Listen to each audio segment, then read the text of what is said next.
7 a.m. on the West Coast, 10 a.m. on the East Coast, 3 p.m. in London. In Kyoto, Japan, it is 11 p.m. And in Malaysia, it's 1968. I'm Jay Sheldon, and as usual, I'm not wearing pants. Welcome in. Welcome, everybody. I hope you can hear me. No promises. I actually started off an hour ago on Stephen Bones' Everything live stream on twitch.tv, where it is still going on, and I was supposed to be there playing Among Us. I've got my phone all ready, booted up, the game running, and for some reason my audio, both my headphones and my microphone, completely went berserk. I don't use the same streaming software I use here for when I do things like Stephen Bones Everything, because it's audio only. And so this seems to be fine. It looks like it's working. I even tried booting this software and feeding the audio, and it still wouldn't work. So anyway, I had to bow out because I was just mucking up everything on the stream over there every time I unmuted my mic. So apologies to Stephen Bones and the gang over there.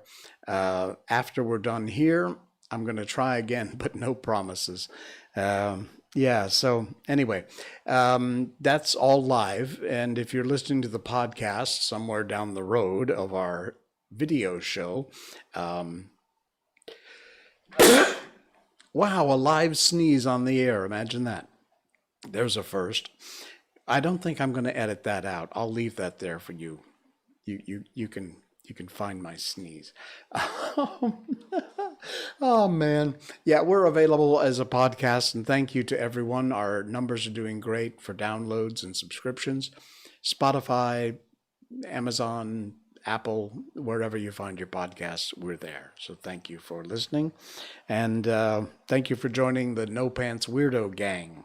That's who we are. Yeah, it's Saturday night in Malaysia.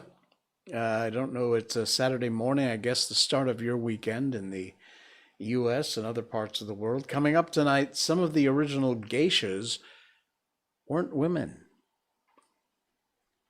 I did not know that. As much as I'm a Japanophile, I'm finding out new info every day. Anyway, we got that for you. Also, can or not. Like that, also can. And more Malaysian phrases. I found a rather interesting memory on my Facebook today, and I thought I would share that with you. Okay, it's time. Miko update. Yeah, Miko update. She's sleeping as always in the other room. She's doing well. She had her bath today. First time in 2 weeks she had a bath because we got busy last week and then it got too late in the day. We don't like to shower her late in the day because then her fur, Shiba Inus, if you don't know, have this double fur. They've got a very dense inner fur and a outside hair fur, and it takes forever to dry. She's very good about her bath. She doesn't love it, but she puts up with it. And then the drying process, we have a hair dryer and dog brushes and things. So we get her as dry as we can, but she can never be 100% dry. It takes hours. And she'll usually go out and lay around in the sun when she gets her bath. So anyway, she's doing fine. She smells good. There's that. And otherwise, she's doing all right. We still go for our nightly walks, but we haven't been able, of course, to go to her favorite spot, the Desa Park City Dog Park. So she's just been interacting with the other dogs in the neighborhood, which is fine for her. All right, what else have we got going on today? It's day 3,462 of us all being under house arrest. Apparently, they are giving some people, the anointed ones, some freedom freedom that we should have anyway, but they took it away from us. And, oh, did I just say something political? Oops.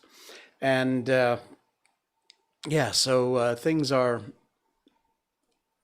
I was going to say things are moving forward. They're really not. But, it's gotten to the point where we all just kind of put up with it and tapala, whatever. All right. What else have we got? Oh, yeah. Don't forget us over on Patreon if you'd like to help support the show. We have had a major restructuring. So if you went over there before and you thought, ooh, that's too expensive.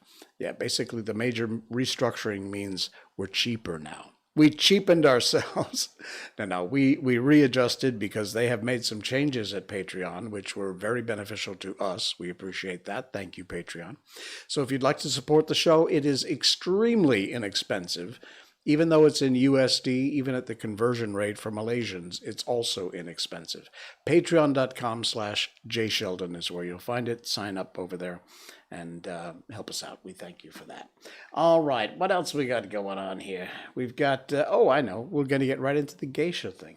This popped up in my Facebook feed, and I thought, okay, so let me look more into this. And as it so happens, I found out a bunch of stuff that I had no idea was going on in the world of geisha.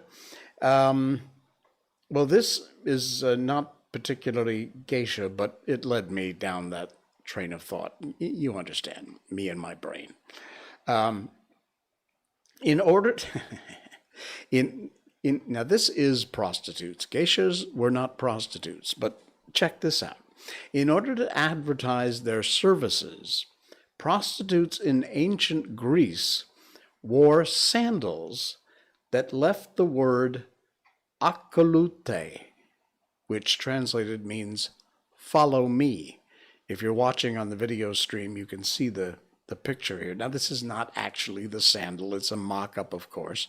But it was written in reverse in Greek letters. You'll see the Greek letters there. And basically it meant follow me. And that would be imprinted in the dirt as they walked in their sandals. The prostitutes had various origins: metic women who could not find other work, poor widows, and older poinai, I don't know what that word means, who had succeeded in buying back their freedom, often on credit. But in the world of marketing, a big thumbs up to the ancient Greek prostitutes who would put this follow me on the bottom of their sandals, and then, hey, it's free advertising, right? Why not? Coffee break time, sorry. Okay, what else we got here? Okay, so that led me to the world of geisha, and I found a really interesting article at ranker.com. So tip of the hat to the folks at ranker.com. And this was 10 common misconceptions that people have about geisha. Now, there's a lot of misconceptions about geisha, namely the belief that they were just fancy prostitutes. The pervasiveness of the belief has overshadowed the rich history. Serena Lee, you're here? Serious? Oh my God. Oh, sexual immorality. That's what porneia. Oh, thank you. And I assume that might be where the word porn came from. Porneia. Porneia. Something like that. Thank you, Serena. And thank you for popping into the stream. It is so good to see you. Excellent. Hey. Okay, back to it. The pervasiveness of the belief that geisha were just fancy prostitutes overshadowed the rich history of the geisha. You know what I did? I just recently, I rewatched Memoirs of a Geisha, which people have problems historically about the film, but honestly, as a film, it's brilliant. And of course, the culture and all is amazing to watch in that film. Well done. It devalued their skills. They were professional entertainers, and not that kind of entertainment, if you know what I mean. Geisha's primary task was to entertain her clients with art and the arts, playing musical instruments like we've played on this show before, the koto and things, and witty conversations. The lives of historic geisha were very different from the West's notion of geisha as well-priced prostitutes who hung out at bordellos. They weren't all, or even primarily, prostitutes. And so that's one myth that can be put to bed.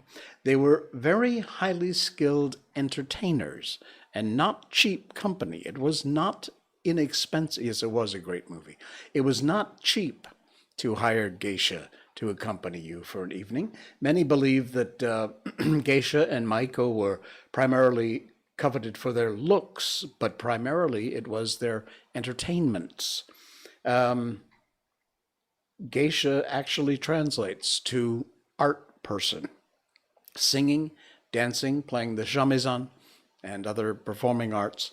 Through time, individual geisha earned reputations as experts in one or more of the arts they pursued, and patrons would seek out geisha based on their experience.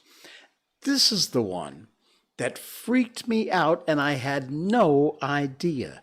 Not all geisha were women. The very first were men. The very first geisha were men called taikomochi. These men performed many functions over the century, from entertaining daimyo in a role similar to court jesters, singing, dancing, telling jokes, telling stories. By the 17th century, many had moved out of the court into the private employ of courtesans, in which position they amused waiting guests. And at the height of their popularity in the mid to late 1700s, more than 500 male geisha existed in Japan. And then as more women pursued the career of geisha, they slowly dwindled out until it was taken over entirely by women. Modern day taikomochi are more like party masters. They tell jokes, interesting anecdotes, discouraging the drinking of, or encouraging the drinking of more sake. Great idea. Geisha evolved from skilled dancers, not common prostitutes. It was quite a popular solution for parents who needed money to send their daughters away for singing and dancing lessons. And they were called odoriki, dancing girl, believed that geisha evolved directly from them. Not all geisha performed the same role. A number were female artists, of course. Shiro geisha, which is white geisha, strictly entertainers. Kido geisha, which is gate, stood at the entrance of carnivals, playing shamisen to attract customers. Juro geisha, meanwhile, weren't geishas at all, but prostitutes. So there you go. That's why we said not all geisha. Closer to the traditional Western notion of a geisha. And becoming a geisha was a lot harder than you think. It wasn't just showing up with your face painted white. In order to become geisha, young women had to go through very long and extensive training, which could begin as early as age 3 and last into their early 20s. A geisha in training called a Miko, mentored in ways of the geisha by her onesan, older sister, and perfecting an array of performing arts. They had to learn calligraphy, ikebana, flower arranging, how to engage patrons in captivating conversation, and of course the intricate makeup. And it still takes hours to apply that and style the hair even after years of practice. And not all geisha were young. Another myth, as mentioned before, geisha required long and relentless years of training, but it wasn't uncommon for a geisha to remain active as they aged. A geisha with more years under her belt would have more experience and presumably be more talented. And for the most part, geisha were not oppressed. I know that was, it was kind of implied in the movie Memoirs of the Geisha, but you could see the actual power that geisha had in a very subtle and cunning way. Women in the geisha community who were forced into prostitution were not liberated, obviously, but many geishas were very free to choose how they entertained clients and enjoyed a lot of liberties as other women during the Edo period. And even up into World War II did not have that freedom. The geisha were among the few women who earned their own income. And geisha were not meek and they were not submissive. Many believe they were subservient, but the very opposite is true. Geisha were expected to be very lively entertainers. They were permitted to converse with men on a wide range of topics, a privilege that a lot of their clients' wives even didn't have. Because their job required them to be witty, geisha were able to speak to men as equals and not, as it says here, controlled by men. That's fascinating. Absolutely amazing. So there you go. More information than you ever wanted to know about geisha. I'm sorry. I think it's probably because I just rewatched, I should say, the film after, I think the first time I watched it was when it first came out. And just recently, in the last couple weeks, watched it again. And it was as amazing this time as it was the first time. All right. Like that, that's a segue into my next segment. Like that, can or not, where got. I wrote this when? 2018. It still applies today.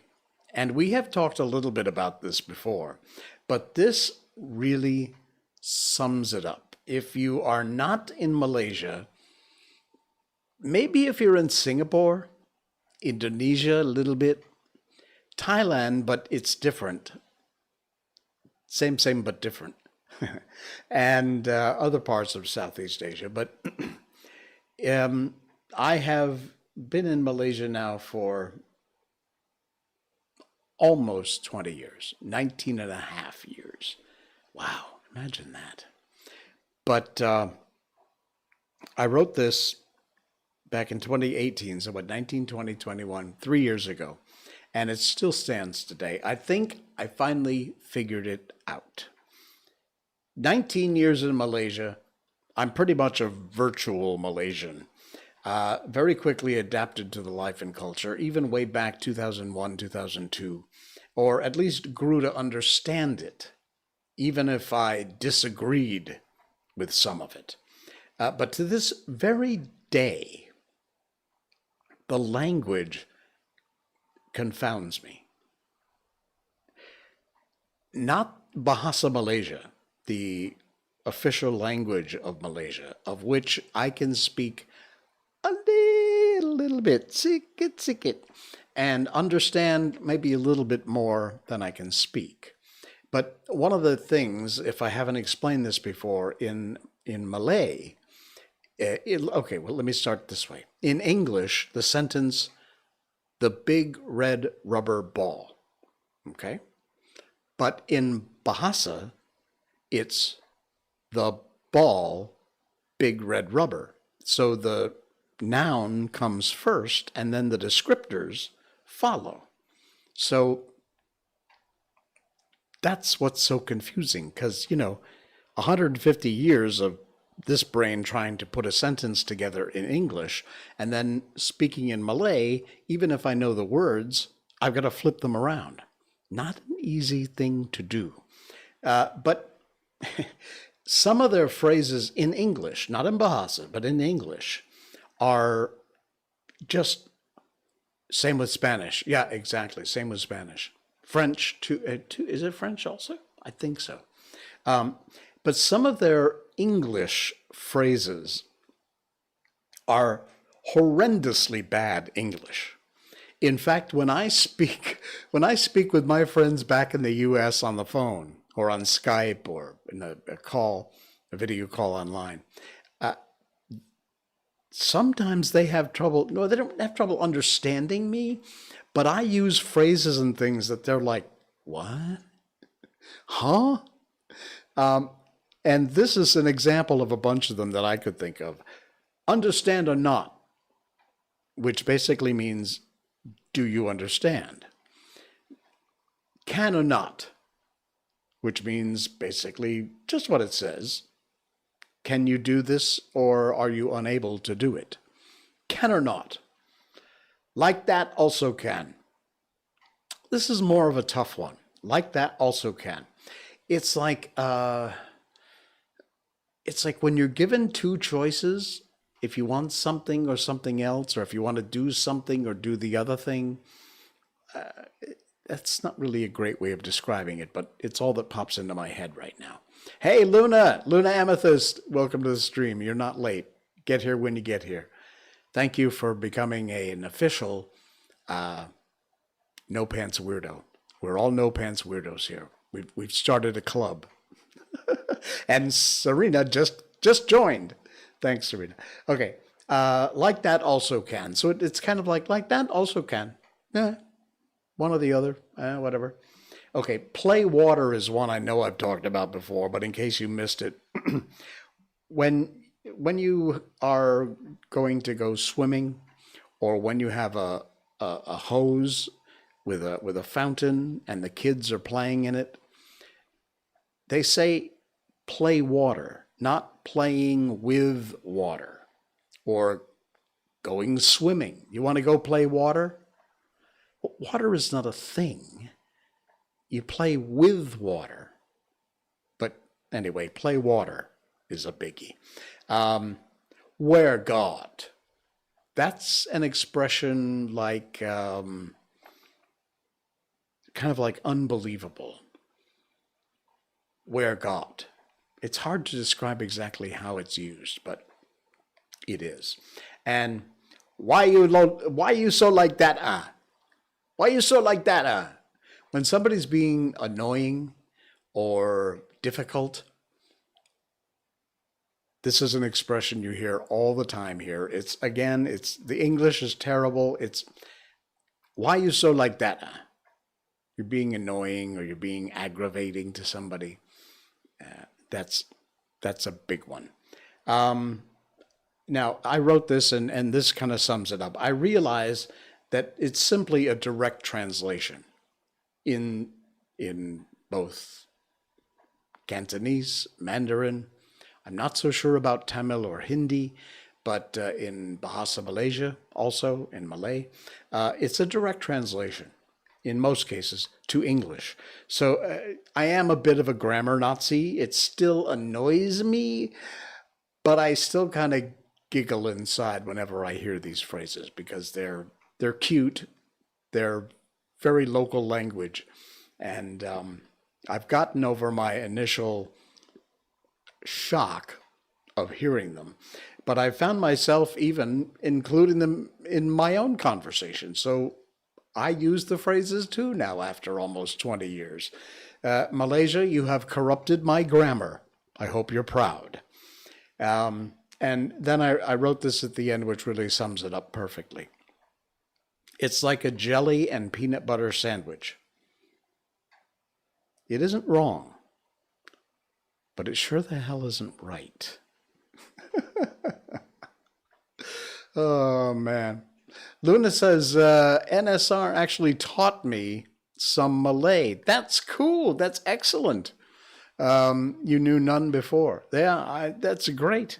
NSR, if you don't know, is No Straight Roads, the game that I did the voice of Cliff for.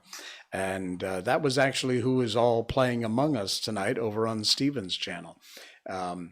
So anyway, yeah. That was...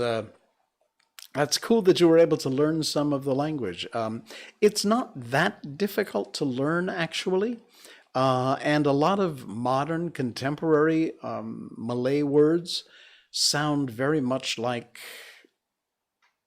English. And my head just went completely blank. I can't think of one. Anyway, there are a million words in Bahasa that are pretty much the same as English. I mean, you can phonetically sound them out. and you'll be able to understand the language. Hey, found a cool one on a completely different subject. We're kind of changing gears now.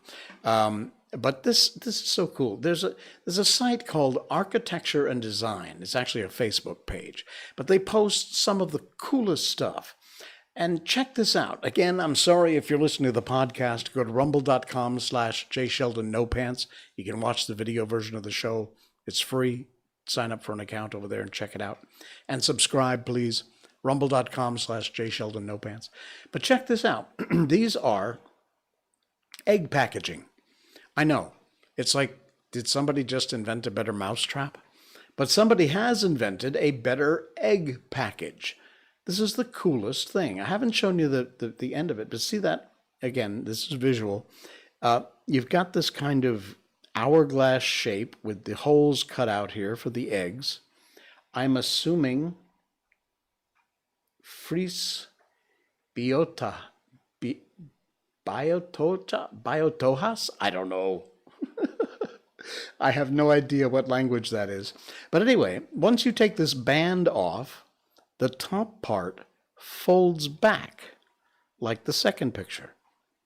And then the eggs become available, but when it's folded up with the band on it, they're protected. You see they're a little loose in there, so they have a little room to move around. And there you go. You just take out what you need, whip the top back over, and boom, your eggs are there. Now, that is brilliant. I mean, because the egg cartons we have now, you know, they haven't changed in a million years. And they do a decent job of protecting eggs, but not perhaps the best. But this is a really, really cool idea. Look at that.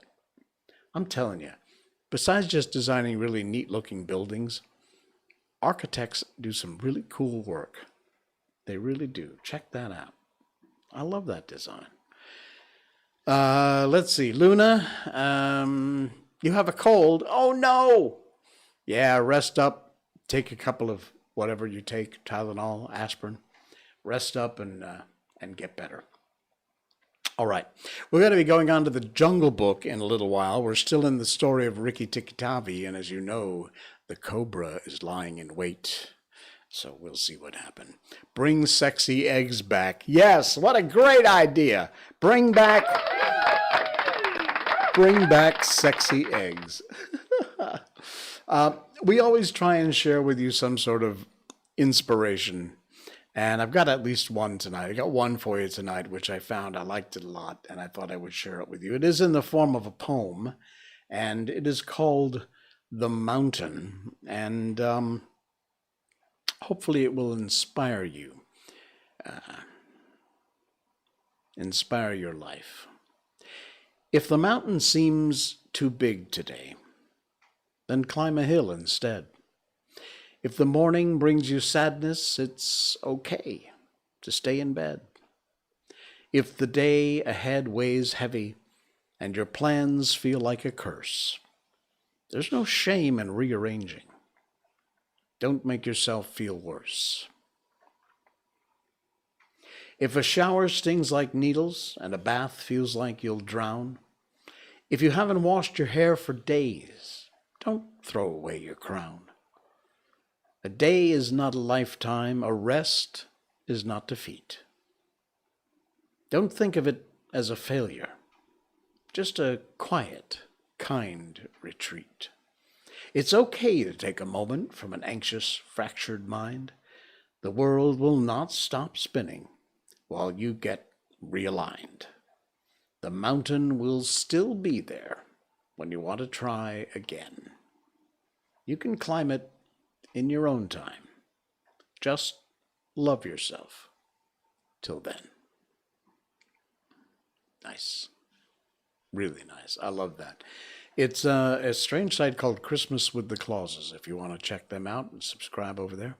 Serena, you're going away. Thank you. I'm glad you stopped by. It means a lot to me. Love your show. Gotta go, but I'll be back. You're awesome. Oh, thank you so much. Big round of applause for you and a hearty kiss. There you go. Just for you, Serena. Thank you so much. All righty. It's time to move up and on and head into our book. The Jungle Book, which we have been reading from. It is a long book, folks. This thing has taken forever to get through, but we are managing. And if I haven't lost my place, I think I might have. Hang on, give me a second here, because I've got to get my mouse back. Oh my goodness. All right, where are we? Hang on, J and Tech. Okay, J and Tech is trying to figure out what the hell is going on. So here we go. There we go. All right, Rikki Tikki Tavi, as you know, the cobra slithered in to the bathroom and Nag was lying in wait for the father. And Rikki Tikki was also hiding in the shadows, waiting to get Nag to protect the family. And when we last left Rikki Tikki, he said it must be the head where it needs to strike. The head above the hood. And once I'm there, I must not let go. So we continue on with the story. Wah! Stop moving me around like that. We continue on with the story of Rikki Tikki Tavi from the Jungle Book. Then he jumped. The head was lying a little clear of the water jar, under the curve of it, and as his teeth met, Rikki braced his back against the bulge of the red earthenware to hold down the head. This gave him just 1 second's purchase, and he made the most of it.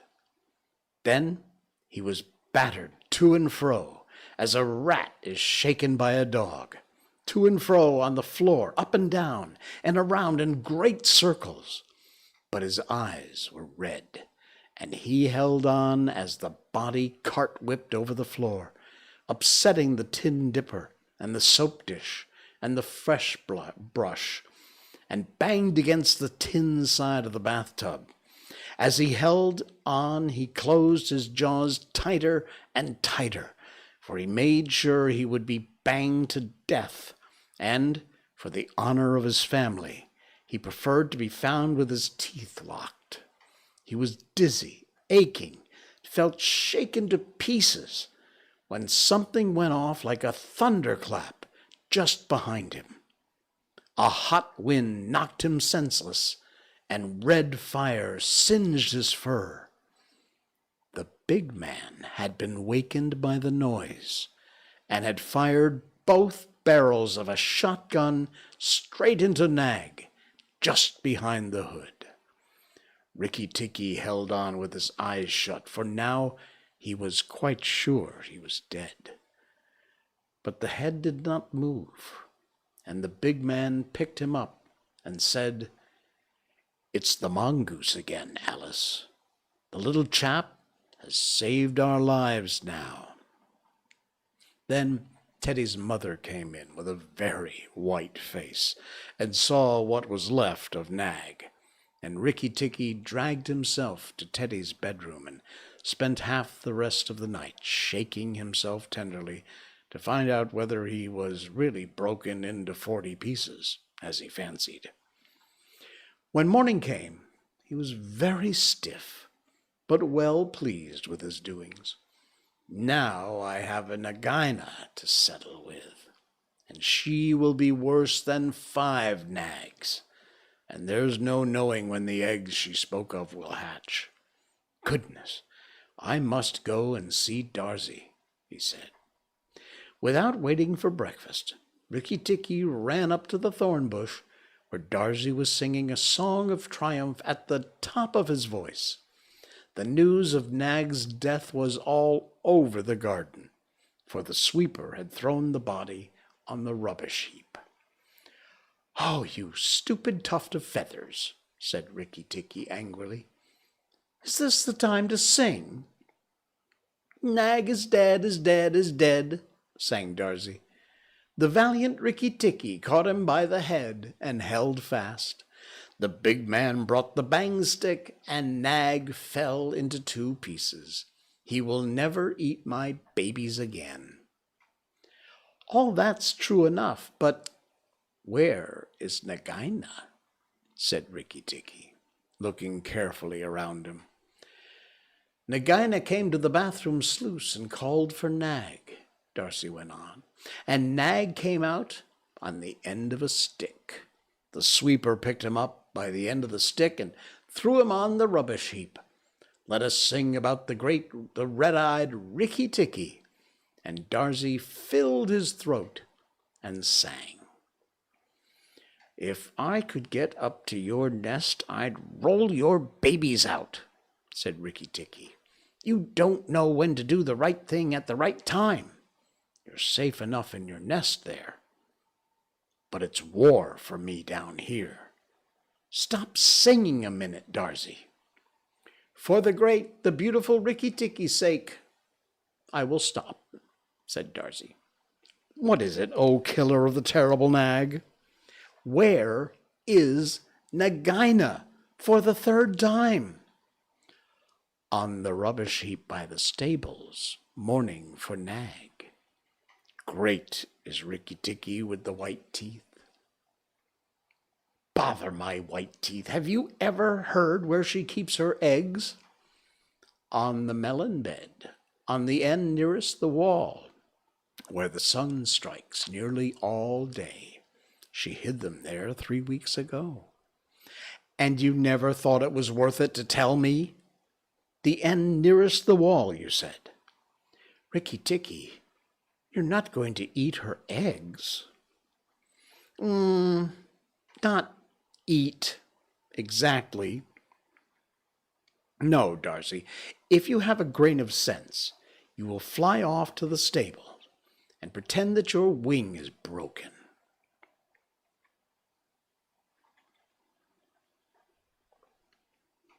I must get to the melon bed, and if I went there now, she'd see me. Darcy was a feather-brained little fellow who could never hold more than one idea at a time in his head. And just because he knew that Nagaina's children were born in eggs, like his own, he didn't think at first that it was fair to kill them. But his wife was a sensible bird, and she knew that cobra's eggs meant young cobras later on. So she flew off from the nest and left Darcy to keep the babies warm and continue his song about the death of Nag. Darcy was very like a man in many ways. She fluttered in front of Nagaina by the rubbish heap and cried out, "Oh, my wing is broken!" The boy in the house threw a stone at me and broke it. Then she fluttered more desperately than ever. Nagaina lifted up her head and hissed, "You warned Rikki Tikki when I should have killed him. Indeed and truly, you've chosen a bad place to be lame in." And she moved towards Darcy's wife, slipping along over the dust. "The boy broke it with a stone!" shrieked Darcy's wife. "Well, it may be some consolation to you when you're dead to know that I shall settle my accounts with the boy. My husband lies on that rubbish heap this morning, but before night the boy in the house will lie very still. What is the use of running away? I'm sure to catch you, little fool. Look at me." But Darcy's wife knew better than to do that, for a bird who looks at a snake's eyes gets so frightened that she cannot move. Darcy's wife fluttered on, piping sorrowfully and never leaving the ground, and Nagaina quickened her pace. Rikki Tikki heard them going up the path from the stables, and he raced for the end of the melon patch near the wall, and there, in the warm litter above the melons, very cunningly hidden, he found 25 eggs, the size of a bantam's eggs, but with whitish skin instead of a shell. I was not a day too soon, he said, for he could see the baby cobras curled up inside the skin. And he knew the minute they were hatched, they could kill a man or a mongoose. He bit off the tops of the eggs as fast as he could, taking care to crush the young cobras and turn over the litter from time to time to see if he'd missed any.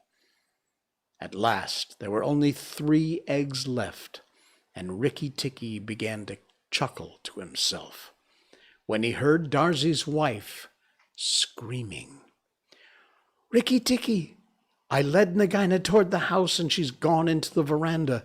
And, oh, come quickly. She means killing."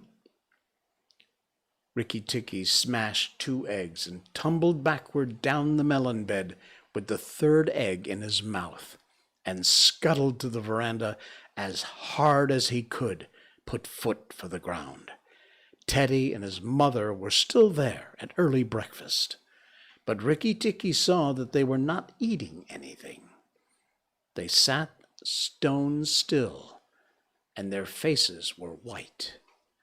Nagaina was coiled up on the matting by Teddy's chair, within easy striking distance of Teddy's bare leg, and she was swaying to and fro, singing a song of triumph. "Son of the big man that killed Nag," she hissed, "stay still. I am not ready yet. Wait a little. Keep very still, all you 3. If you move, I strike. And if you do not move, I strike. Oh, foolish people who killed my Nag." Teddy's eyes were fixed on his father, and all his father could do was whisper, "Sit still, Teddy. You mustn't move. Teddy, keep still." Then Rikki Tikki came up and cried, "Turn around, Nagaina. Turn and fight." And yep, that's where we're going to leave it for tonight. That's a good spot to leave it. Oh my, suspense, huh? All right, folks. Cool beans. Nice, nice, nice. Wow. This is a cool chapter from the Jungle Book, Rudyard Kipling's The Jungle Book. All right. We'll continue it on our next show on Monday night. And we hope you'll join us then. All our podcast listeners, thank you so much. Don't forget, patreon.com/jsheldon is where you can go to help support the show. And we hope that you will do that. I, on the other hand, will see you again on Monday night for yet another stream. I'm going to try to get back over to Stephen Bones Everything's live stream for the Among Us game, but this audio problem is, at the moment, seems unsolvable. All right, my friends, see you again. I'm Jay Sheldon. I'm not wearing pants, and have yourself a good night and a great weekend.